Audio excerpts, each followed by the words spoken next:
Today's forum is proudly brought to us by our friends at the Huntington. Let's welcome, thank Huntington for their continued support of the Columbus Metropolitan Club and all they do in our community.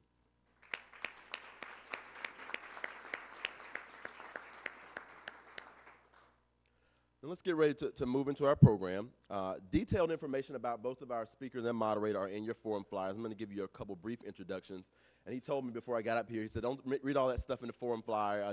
Just let me tell a couple comments. I'll do that. We know him most as the founder of CompuServe. Our speaker has been described as the father of all email. Now, he is to blame for those 200 I had waiting on me when I got in the office. He's the reason why you can't get out of your office reading email, so blame Jeff Wilkins, everybody. In addition to leading that company, he has also been the inspiration for so many others, Meditech International, the University Medical Center Partners, and more recently, Healthcare Data Works. He is currently the managing partner of Wilkins Associates, where he advises and invests in emerging companies. Please welcome Mr. Jeff Wilkins.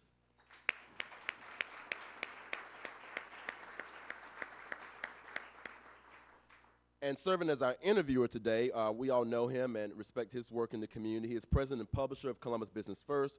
Please welcome as our interviewer today, Mr. Don DePiro. Don, the show is yours.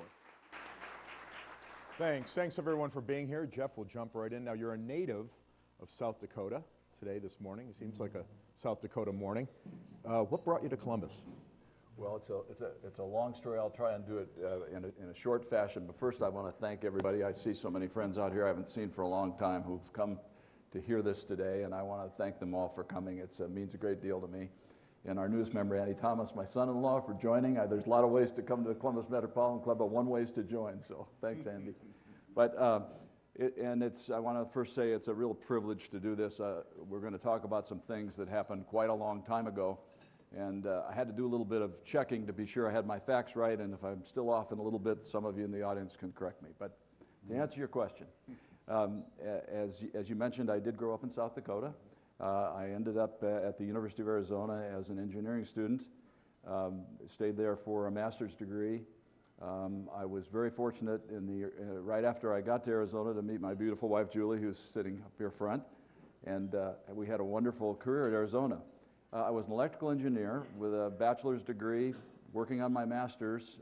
Julie and I had been married, and I got a call from my father-in-law one day. And by the way, my father-in-law's widow, Eileen Gard, at 95 years old, is sitting at the front table as well. So I'd like to welcome Eileen.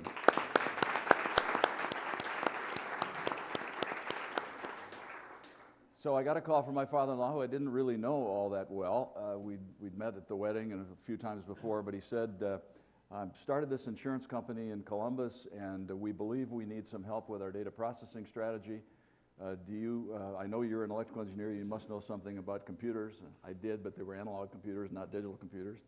And he said, can you help? I said, well, I really can't, Harry, but his name was Harry Gard, but I might be able to find somebody in the graduate school who would.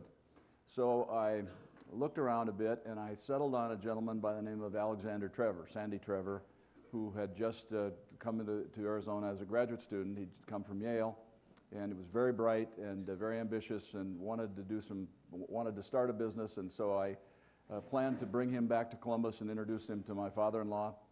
And that was the time of the Vietnam War, and it was actually November of 1968.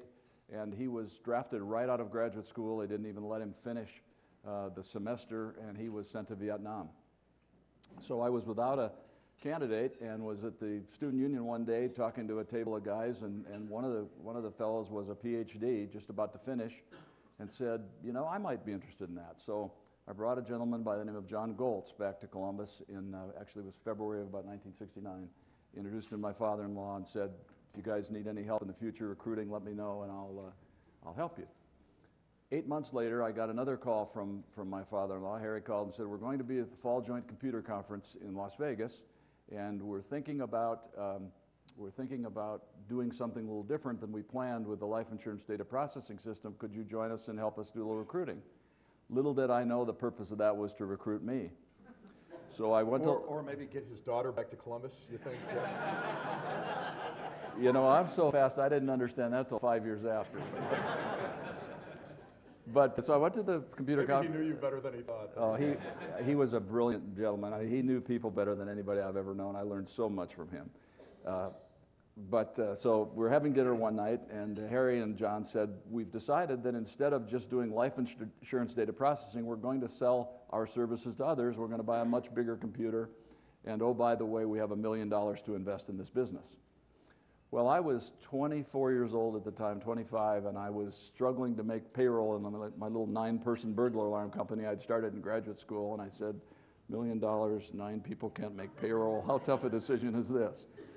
So I went back to Tucson, said, Julie, how would you feel about going to Columbus? She said, Columbus what? And so we had a nice conversation, and in January of 1970, I came back. I flew Julie and our daughter Lisa, who's also here with her husband Andy. She was, I think, about 10 months old at the time. Flew back to Columbus. I flew them back, and then I drove back, and on the way into town, I'd never driven into Columbus before. I went to Fifth Avenue, looked up the address of the building that they had chosen to put this little company in. It was an old grocery store. I walked in the building. It was unlocked. Walked through the building, found a folding chair and a phone book, and that was the beginning of CompuServe. We're going to fast forward a little bit because there are 2 stories as part of your time running CompuServe that I think our audience will find really interesting. One is that during your time there, you basically launched what was the very first electronic newspaper, and with some fairly well-heeled, high-powered partners, so to speak. Why don't you tell us a little bit about that? I'd be happy to. I need to give you some background, though, before you get to the newspaper, and some people in here will know it. I had no self-serving interest in the newspaper at all, Jeff. Just want you to know that. Well, as I told you, you have an obsolete business model, so I think you ought to pay attention.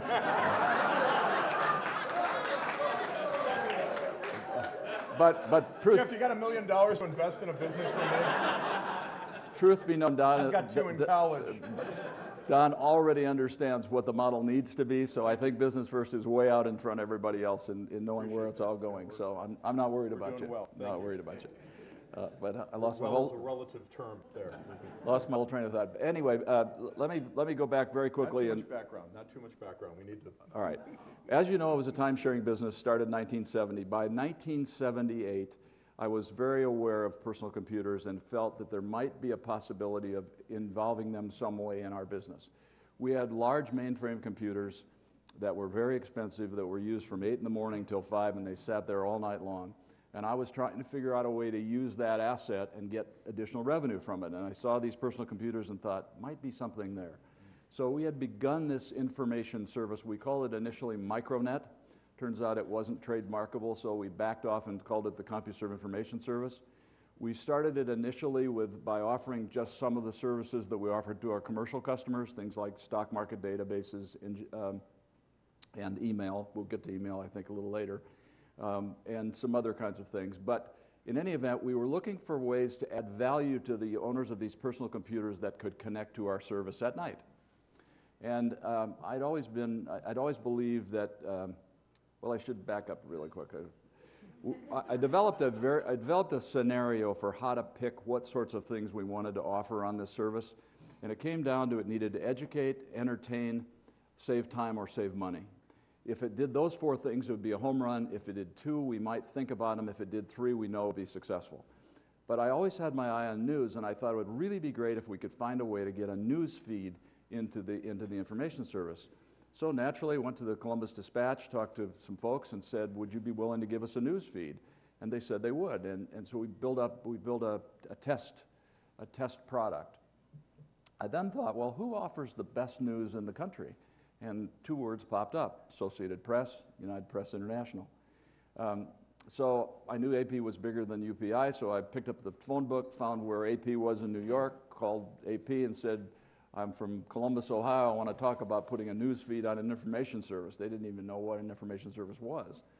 But I went to New York, met with a gentleman, never forget this, by the name of Henry Heilbrunn, and I presented him with this little mock-up that the Dispatch had helped us create. And I said, we'd like to have the AP wire feed the CompuServe Information Service. He said, well, it's kind of interesting, but let me tell you, he said, The AP is owned by newspapers. I said that we're owned by hundreds and hundreds of newspapers. And we have a board, and they make these decisions, and I'm not too sure how excited they would be about this. But we're having a board meeting in Hawaii in a couple weeks, and if you'll let me, I'll take this out and demonstrate it for them and see if they're interested. Seemed like a plan to me. So 2 weeks later, I get a call from Henry in Hawaii. He said, I'm at the board meeting. He said, and I'm with a few of the board members. And he said, they'd like to come to Columbus. I thought, that's really interesting. I said, who's coming? He said, well, you'll recognize a couple of them, Katharine Graham, Rob Sulzberger, Bob Marbut. Names I knew. These were names I read in the Wall Street Journal every day. So we arranged to have them come to Columbus. We had our little conference room up there on Henderson Road. What year is this again, Jeff? This would be 1979. About the time, by the way, I was having conversations about selling the business. So the folks from the AP board assembled in our conference room, and Sandy Trevor, as I mentioned earlier, and I made this presentation of the electronic newspaper. And they said, well, what do you want to do this test? And I said, well, we'd like to have 10 newspapers. And we'd like to have each newspaper build their own version of the electronic news. And we'd like, and I said this with a straight face, $250,000 of display advertising in each newspaper. I believe they would gulp at that, but they didn't. They said, well, could we have a few minutes? So left the room. $250,000 in 1979 isn't $250,000 today. No. The $1 million that Harry Gard was willing to bet on a 25-year-old kid was a lot more than $1 million today, too. So we probably should put that in perspective. So in any event, they caucused for an hour, and they came back in and they said, we'd like to do the test, but we would also, you need to understand that we have a lot of newspapers and they may want to participate, so we have to make it available to all of our members, and would you do more than 10? And so we said, well, sure, whatever it takes to get it done, because I really thought that was critical to the whole growth of the information service. And then they said, and of course, we'd like to be considered for the test, which meant we want to be part of the trial. They had 175 newspapers want to participate. And they said, you'll have to make the choice. So I picked the New York Times, the LA Times, the Atlanta Journal-Constitution, the Dallas-Fort Worth Morning, Dallas Morning News, I think it is. Dallas Morning News with a Fort Worth Star-Telegram. Yeah, and Minneapolis Star and Tribune, just great papers. And so, but I said there's one other important thing. The Columbus Dispatch needs to be first. Because I grew up in Columbus and I understood the Wolves were an important part of Columbus, and that, you know, all the things they'd done for us in past years, they helped us raise the first money for the first building we ever had. So the Columbus Dispatch in July 1st of 1980 was the first electronic newspaper. I really believe that Katharine Graham and those folks, when they saw that, realized that the newspaper business model would change forever.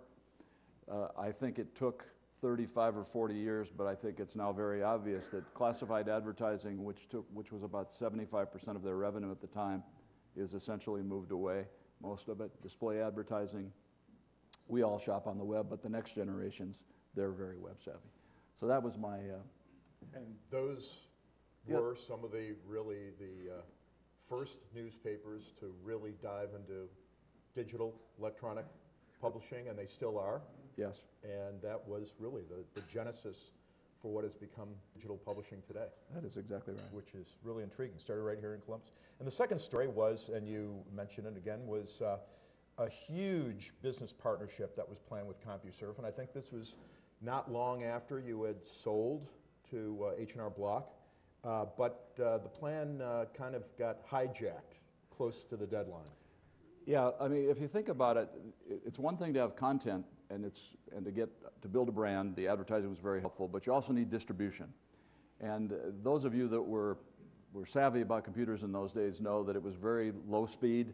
You had to have a modem and a telephone. You have to put the telephone in the modem, connect up to the network. 300 baud modems were high speed in those days. If people hear, that's by the way 30 characters a second, if you can believe that. It's hard to believe people put up with it. But in any event, I had always been a student of companies that dominate their markets, and Texas Instruments was one I really admired. I told Don the story. I'm sure you all remember the invention of the calculator, the Bomar brain. I'm sure all of you still own a Bomar brain. The reason you don't is because Texas Instruments decided to enter the calculator market.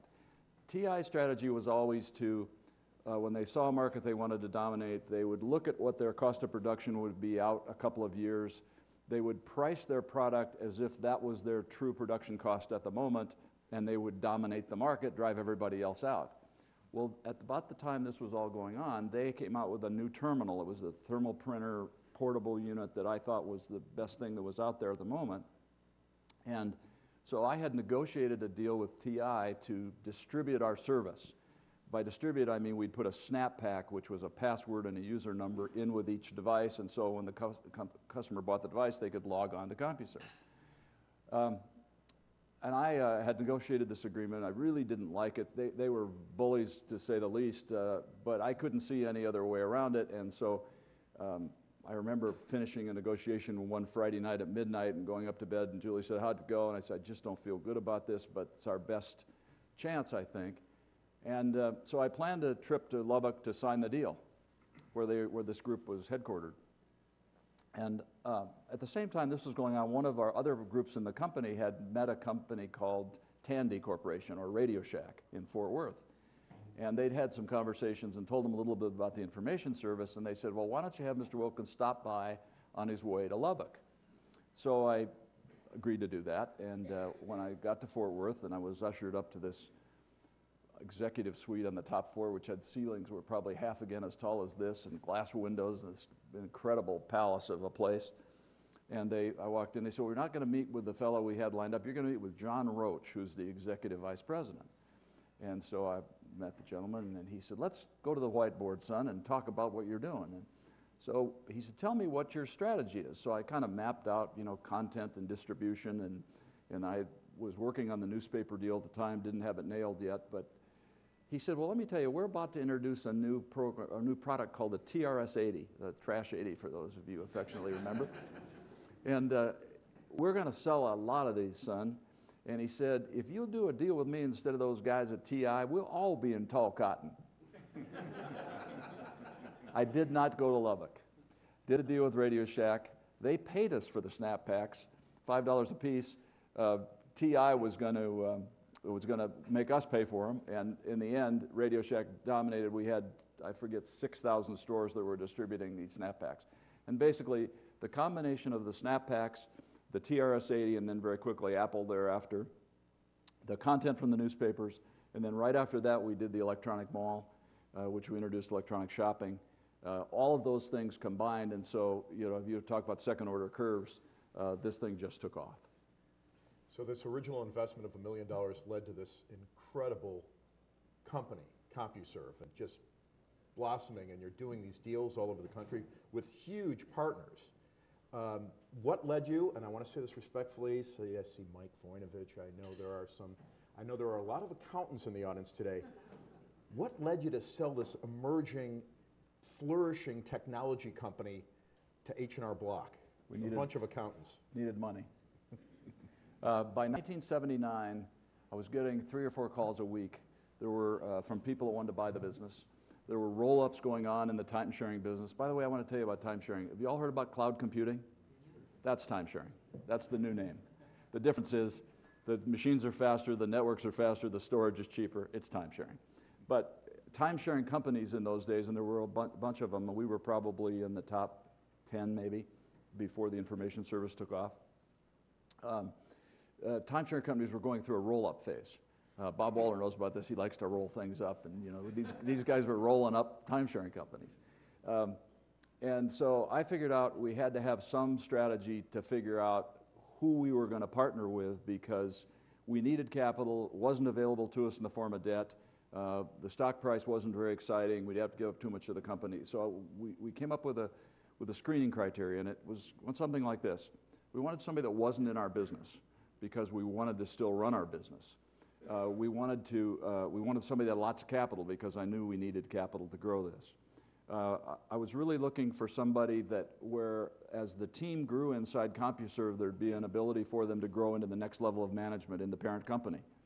And there's one I'm missing. But in any event, I would take this screening criteria, and every time I'd get a call, I'd kind of lay it on the person. And so when I got a call one day from a fellow, and he said, "Well, I've got this company, and they're interested in you. Would like to buy. They're not in your business." I said, "That's interesting. Who are they?" He said, "Well, I can't tell you." But I said, look, I get the calls all the time. You can tell me who they are. If I think it's reasonable, I'll have the conversation. Otherwise, forget it. He said, okay, it's H&R Block, Kansas City, Missouri. I said, H&R Block. Well, I remember Henry was pitching United Airlines. That's the only thing I knew about H&R Block. But I said, I'll take the meeting. So I went to Kansas City, met Henry and Richard Block. Great tax business, tremendous amount of money, knew nothing about computers, didn't want to be in the business. They wanted a management team, looked like a good fit. And it turned out, as I told you one story about the first time we did our capital budget, I ultimately decided to do it with H&R Block. And I knew the other thing was I wanted to be on the board because I wanted to be part of the management team going forward. First capital budget approvals process at H&R Block.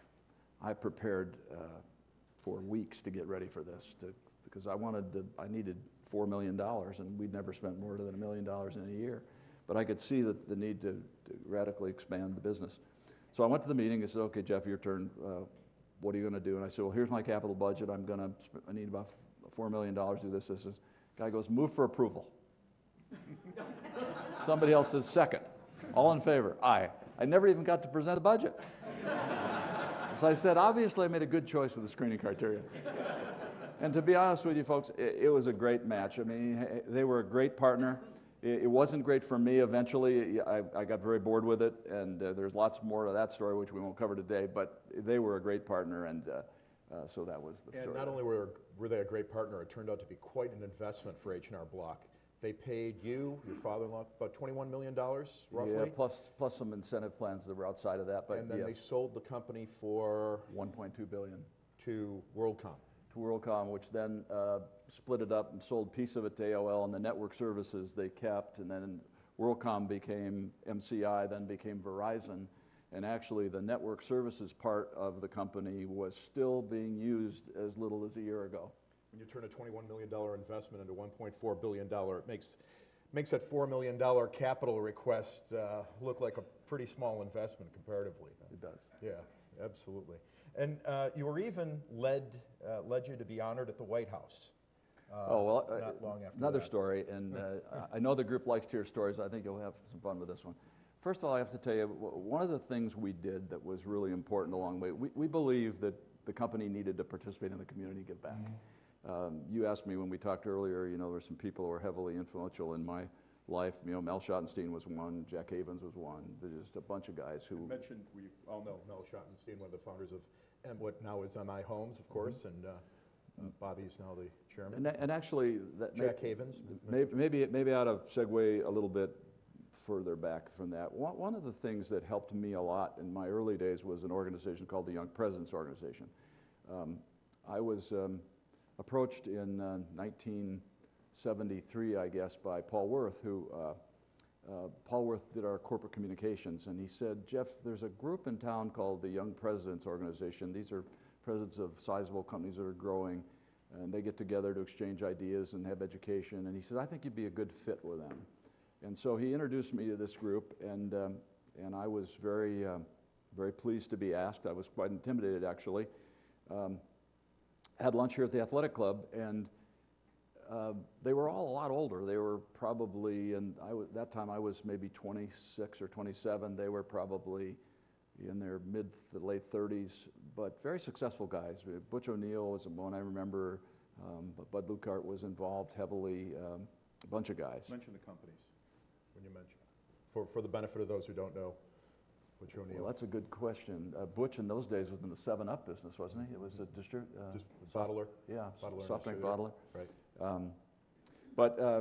Anyhow, I joined the organization, and because I didn't really know very many people in Columbus, it was very hard when you're building a business to get to know people. I used to come down to the athletic club and play basketball at lunch, and I met a few folks that way, but Julie and I didn't know a lot of people socially, so this seemed like an interesting way to meet people.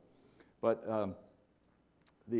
so they asked me to join, and I, of course, accepted, and then I was invited to a meeting, and the first meeting I went to, there was another young guy got on the bus with me to go to this meeting. It was Frank Cass, which is where I met Frank and became a friend for life, and then the next fall, they said, well, we've chosen the officers for next year, and you're the membership chairman.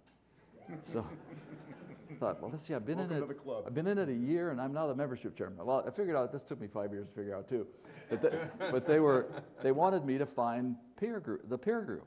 So I recruited Bob Walder, who I know is here. I think Bob might have been the first. Jack Versilli, who I'd met, was maybe right in there. Jim Pickett, Don Casto, a bunch of guys. We became kind of the next generation of the YPO group, and it was great fun. I made great friends, had a chance to learn a lot, and so anyway, YPO was a really important part of my life, and still continues to be. Okay. That's the trouble when you have somebody who has a lot of memories, right? You got to bounce around. Well, along the way, it started with Mel Schottenstein, because Mel was all about, you got to give back, guys. You know, you're building businesses. Columbus is a great place to build a business. The community's supportive. What are you going to do to help? So I got involved very early with COSI. Roy Schaefer came to see me, and he said, what can we do together? And I was thinking about it. I thought, well, why don't we put a computer center at COSI? And so it was kind of an audacious goal, but I called Digital Equipment, who we were buying a lot of computers from, and the contractors who were doing work for us, and got enough people together. We built a computer center at COSI. And then we said, well, now we've got a computer center and the people can see how it all works. What are we going to do with it? And somebody said, well, you know, a lot of human services and arts organizations in Columbus that would like to have access to a computer, but they can't afford it. So we started an organization called Civic, which stands for Columbus Information via Computer. And we put some people at COSI that wrote software to help these organizations. Well, Civic was very successful. There were numbers of, I mean, at one time I think we had almost 100 organizations that were using Civic, and we did it for, if not free, for very little money. But when Reagan came into office in the early 80s, it was maybe 82, 83, he started something called private sector initiatives. He was trying to encourage private businesses to get involved in the public sector. And he asked for people to provide nominations for companies that were doing that. So Civic was nominated for what was called a C flag. This was a recognition that you received at the White House, and I was invited to attend a ceremony and receive the C flag. And in those days, because I was busy, I was fortunate enough to timeshare with the Wendy's plane, and so I could figure out a way to get there just in time for this, because I had someplace else I had to be. And, but lo and behold, the morning of the presentation at the White House, Washington Nationals fogged in. The Wendy's pilots were smart enough to say, look, let's go now, and we'll get down there, and if we get a break in the fog, we'll get you in, and if we don't, you know, we'll come back. So we took off at the time we're supposed to. We circled for an hour and a half, and then National didn't open up, but Baltimore, Washington did. So we got in. The ceremony was at 9, it started at 9:30, but Reagan was supposed to be there at 11. So I land at Baltimore, Washington. There's no car there, of course, because it's at it's at National. So I get this cab driver that looks really aggressive. I give him $100. I said, I need to be at the White House in 23 minutes. He says, no sweat. Honest to God, I thought it was the rue of the day I ever said that. This guy just was a bat out of hell. So anyway, go screaming up to the, you know, if you've been to the White House, you know, the executive office building on the side that has the briefing rooms and all this. So I go, and they knew I was coming, so I jump out of the cab, go screaming in the building, up 3 flights of stairs, down the hall, and there's ushers. I said, you got to go right in that door right there. So I go running in the door. And of course, just before I opened the door, I opened it really slowly because everybody's sitting down. So I opened the door and stepped in, and everybody stands up and applauds. And I turned next to me. Here's Reagan, about 6 feet away. He'd come in another door. So that was my White House story. It wasn't quite as important as I thought it should have been. So. Well, you've been described as the father of email, and 1976 was the year of the very first email. And visionaries can not only see the future, they can link things where so many of us cannot. And why don't you tell a little bit about how some internal mail that was being sent around the office led to your inquiries that developed email? Sure, be happy to. First of all, you know, one thing that oftentimes isn't said enough is, you know, when you're lucky enough to be the leader of a company, you get a lot of attention. truth is, all these things are really done by lots of other people. Sometimes you might be the prognostic or the provocateur of the idea, but I'm not the guy that did it. But in this case, I was a help in getting the idea started. I mentioned we had mainframe computers in a computer room, and then we had terminals that would connect by phone. This was actually before the information service. This is the commercial side of the business. And one day I was in the computer room, and I could see messages coming into a terminal that was associated with the mainframe. And it was a message to mount a tape, and I'd watch the operator send the message back to whoever requested it. And I asked the question, you know, could it be possible for the terminals to talk to each other instead of just talking to the operator? And again, Sandy Trevor, the guy that I keep mentioning, he said, sure, probably. And I said, well, would it be possible then if somebody's in one city, could they maybe do it with another city? He said, well, yeah, I bet we could probably do something like that. So basically, they built the application then. And we called it Infoplex. And I don't quite remember where that came from, but sounded kind of techy. Yeah. And so we sold Infoplex, and we sold it to two customers initially. We prototyped it at General Motors, and we prototyped it at Klosterman's Bakery. And you probably wonder, what's the reason for that? General Motors had assembly plants all over the country, and they had engineers in Detroit, and they would frequently have challenges with getting parts to the right place at the right time, and if they had a bad problem, the assembly lines would stop. So they needed to have much faster communication between these various points. Klosterman's had distributed baking centers, and they had a very complex sort of distribution scheme. So we thought these would be two good ways to sort of prototype this and test this all out. And it worked really, really well until one day at the St. Louis assembly plant, they got the buns order. But we got the bugs worked out, and that was it. You reminded me of something else, though, in thinking about that. Roger Blackwell was kind enough over the years to invite me to speak to some of his classes, and he titled the class, "What It Was Like to Be in the Maternity Ward at the Birth of E-Commerce," which I thought was a fabulous title, and I enjoyed doing those many times. Well, in just a few minutes, we'll welcome some questions from our audience here. So if you'd like to begin to move toward our microphone, if you have a question for Jeff. But before we start that, I know you're very proud of your civic accomplishments here, as we all are here in the community. But of all the things that you could have done, why launch a private school when this community has Columbus School for Girls, Columbus Academy, St. Charles, all the other successful private institutions here? You decide to help found the Wellington School. That's a great question.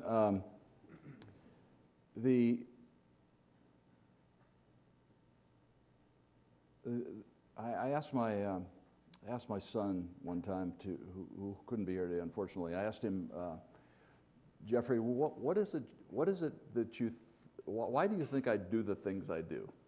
And he said, Dad, I think you look for disruptive situations and like them.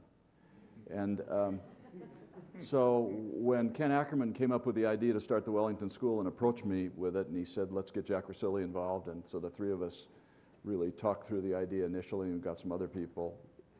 It would be really hard to do a school. The two existing schools were fantastic. They were supported heavily with old money. You know, you could make the case that there wasn't a market. I think there was a market, and we've proven that. But it was just a challenge that really seemed like it would be fun. The other side of it is my wife Julie, who was an educator and who had been very active in a Montessori program and so forth. You know, she really thought that would be a great idea. And so, you know, I know all of us who have spouses, we understand the most important conversations are the ones that occur on the pillow.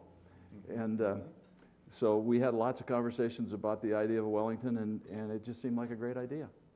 And certainly turned out to be very successful. 650 kids today. It's been, it's graduated, I think, 20-some classes now, and my daughter Laura is the assistant headmaster for business and finance after her MBA at Michigan, and so I think it's worked out pretty well. That's great. Congratulations. Thank you. That's wonderful.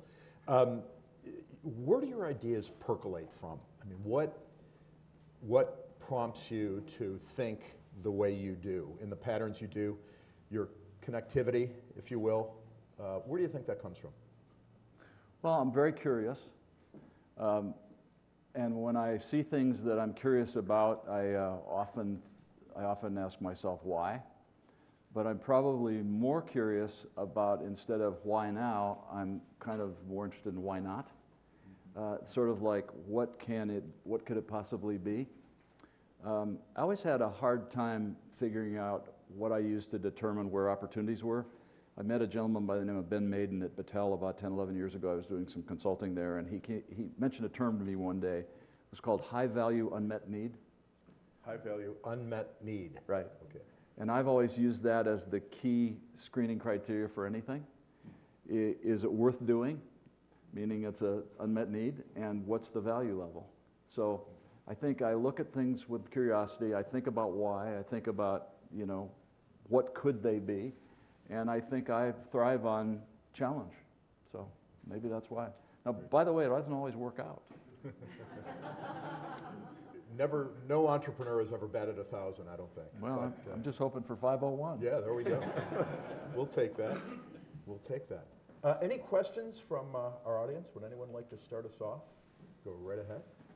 Sure. Hi, Andy Campbell. Thank you, Jeff and Don, for being here today. We all love our computers when they work. It's a problem when they don't. I wonder what your thoughts are on healthcare.gov. What happened there? That's not a loaded question. Especially from a Ronald Reagan disciple, that's not a loaded question by any means. Actually, I consider myself a political independent, but Very good. Thank you. I'm a social liberal and a fiscal conservative. That comes out to be an independent. That just means that I want to do everything I can to help people, but as long as I can afford it. So, there you go. Well put. It's a horrible, horrible mess. It isn't fixable, in my view. Based on, now I've seen the same information you are, Andy. Are we talking about the computer system or Obamacare? Well, they're two separate things. I mean, I don't think Obamacare works either, because I don't think you can get young people to pay for old people and do it willingly. But let's not go to political side. But right. From the technical side on the website, I just think it's an absolute disaster, and they don't get fixed easily. So the smartest thing would happen is somebody say, look, time out. We're going to wait a year. We're going to start over. We're going to get the right people to build this time. Then it might have a fighting chance, but I don't see it. I don't see it getting better. So. Yes. I'm Ken Thompson. I'm an architect. And I'm curious, you think about all the things you've done to connect people electronically, but yet that dispatch, and I still like to read the dispatch, the paper form. I wonder, do you? I actually read the dispatch in print, and what I miss in print, I read online. I read a lot online. But we're not the future. The future is people that read on these. And so if you want to predict what's going to happen going forward, just look at the demographic group that's 20 to 30. They have very little interest in that. That's the great thing about our full content digital Friday edition. You have to wait for business first. Sending you a sponsored invoice, Don. How is that as a segue? Oh, you have to wait. Our print edition is only as good as the Postal Service, which is very reliable, but you could be anywhere in the world and read Business First at 6 a.m. on Friday. The portability of digital and the speed of it is incomparable, and that's why it's the future.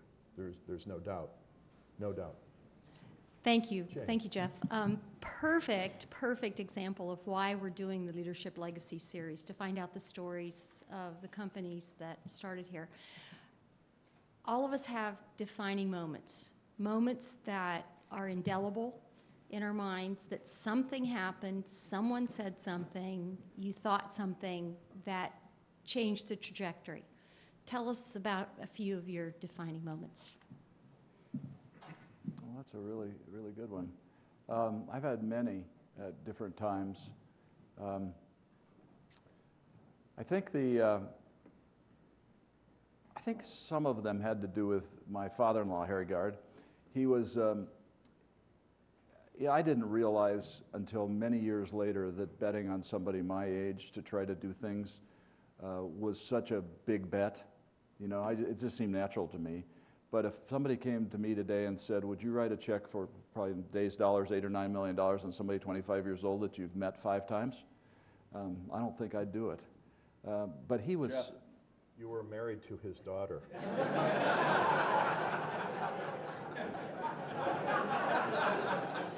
I don't think that had much to do with it. I really don't. But anyway, so anyway, his faith in me, which in some ways was well placed and others was misplaced, I think, was just a tremendous part of my life. I love that part. I mentioned YPO a lot. I went to the Harvard Business School seminars every year for quite a while. That was part of the YPO program. My eyes were really opened there. I really had the most creative times in those one-week sessions. I brought a professor from the school on my CompuServe board as a result of that. He turned out to be a lifelong friend and an inspiration, taught me everything I understand about business strategy, and it just constantly challenges me to this day. I still talk to him on a high-frequency basis. I think once I understood about culture, and I realized that the reason CompuServe was so successful was not because of me, but because the culture of the people that came together at that time, it just clicked. And that culture is so strong that group is still together today and still gathers on a regular basis long after the company's gone. And they have a website that's as active as any on the internet. And so anyway,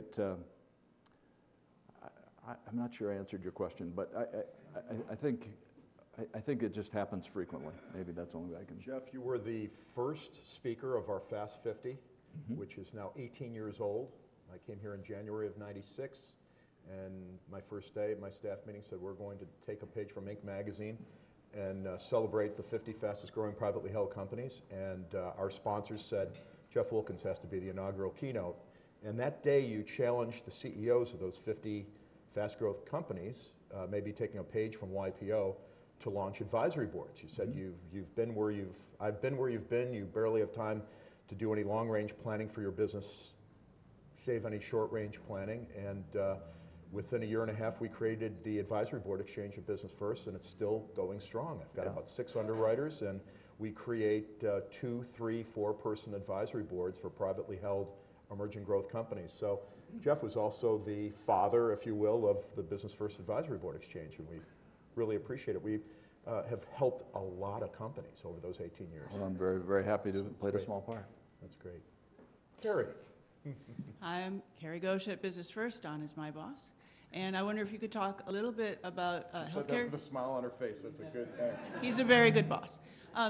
If you could talk a little bit about Healthcare DataWorks Sure. and that evolution, you're stepping away, and what you're up to today. Be happy to, Carrie, and I've always appreciated working with. My final question. I'm always pleased to work with Carrie because she always gets it right. She's a very good writer. Thank you.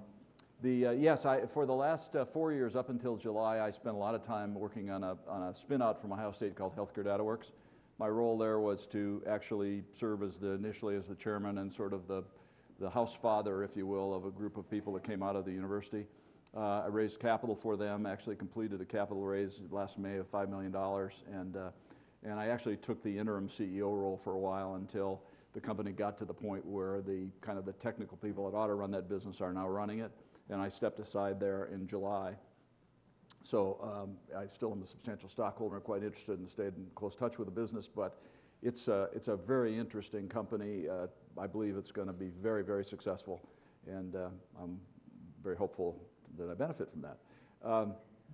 So, it's not like me to sit around too long and not do anything else. So through a friend who's here today, I've been introduced to a very interesting product called Facilities Management Express. It's actually a workflow management product, and I've agreed to run that business, raise some capital for it, which I'll be around later if anyone wants to talk to me.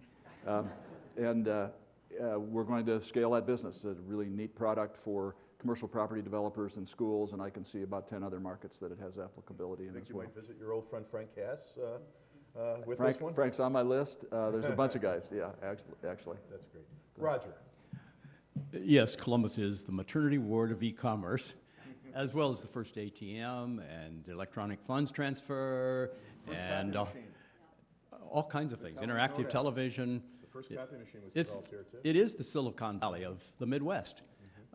You've just answered a little bit of my question by talking about Healthcare DataWorks. I know you have a perspective of a lot of other technologies. What do you see as some of the exciting new technologies that have a lot of potential that may be emerging now in Columbus? Well, it's in Columbus and a lot of other places as well. I think what's going on right now, and it's probably unbeknownst to most folks because they don't probably track this too closely, is the rapid growth of tools that enable people to do things like e-commerce and build new products quickly without large amounts of capital. And so I think you're going to see a tremendous amount of entrepreneurship, of new ideas coming to market, all based around connectivity. You can expect to see devices merge, PCs and tablets and phones. That whole technology is going to merge. You're going to see the web get much, much faster. You're going to see connectivity like you can't imagine. I mean, your clothes, your biologics, you know, your equipment in your house, and it's going to all be connected. And there will be lots of new things that come out around that will help people be more efficient and have better lives. So I think these tools, and if you look around Columbus and see all these new companies that are starting up, I think you're going to see a whole new round of growth of new ideas, all driven by technology and demographic changes. Great, thank you.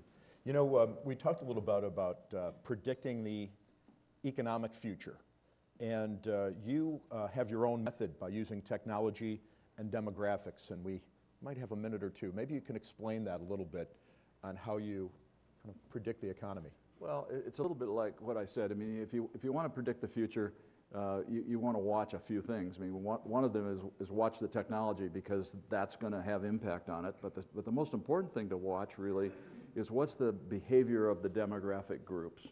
And you know, I'm just a little bit ahead of boomers, and all of us in this room are different parts in all of that. But if you really want to know what the future is going to look like, watch the people that are 20 to 30 years old. That's going to tell you what the future is going to be. And you know, I mentioned earlier they don't read newspapers. They use devices. The way they organize their lives. You know, watch the demographic groups, and that'll help you understand, I think, best what's going to happen in the future. You know, it will be exciting, whatever it is. I mean, some people are pessimistic about the future. You know, it's easy to be pessimistic about politics. I'm an optimist. I think it's going to be a bright future, and I think that we're all going to be able to participate in it in a way that's very satisfying, brings a lot of happiness. On that note, Jeff Wilkins.